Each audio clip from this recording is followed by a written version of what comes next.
পুঁইশাকের ফল খেতে কার না ভালো লাগে। এই পুঁইশাকের ফলের পুঁইশাকের আলাদা একটা জাতি আছে। যারা পুঁইশাক এইটি চাষ করতে চান তারা আলাদা বীজ বললেই, যে বীজ ভাণ্ডারে কিনবেন সেখানে গেলে বললে তারা দেবে। কিন্তু তারপরেও এই পুঁইশাকের বীজ থেকে এবং এই যে মেসরি খেতে কার না ভালো লাগে। এই মেসরিটা সবার এটা সুস্বাদু খাবার।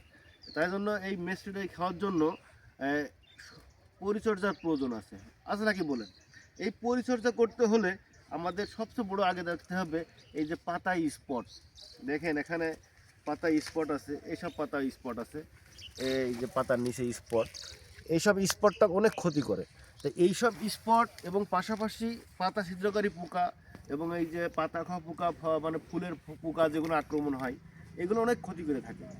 এই জন্য আমরা কি করব, এই পাতা খাওয়া পোকা এবং স্পটটার জন্য আমরা ব্যবহার করতে পারি ম্যানকোজেব গ্রুপের ওষুধ। আর যদি ম্যানকোজেব গ্রুপের ওষুধ ব্যবহার করি তাহলে আমাদের এই স্পটটা দেখা যাবে না। পাশাপাশি যদি আমরা এই যে ফল ছিদ্রকারী পাতা খাওয়া পোকার জন্য ব্যবহার করতে পারি ফেনোস্কুইক নামে একটা ওষুধ। বাইরে দুইটা ওষুধই, একটা হলো ম্যানকোজেব গ্রুপের ওষুধই ডাইথেনিয়াম 45, আর একটা ফেনোস্কুইক। ফেনোস্কুইক পার লিটারে যদি 1 মিলি এবং ডাইথেনিয়াম 45 পার লিটারে 2 গ্রাম ব্যবহার করতে পারি তাহলে আমাদের এই সমস্যা থাকবে না এবং কেটে যাবে।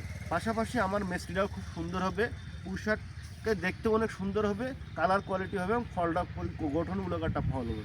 তাই আপনারা আশা করবো এই ফলটা ব্যবহার করবেন। আসসালামু আলাইকুম।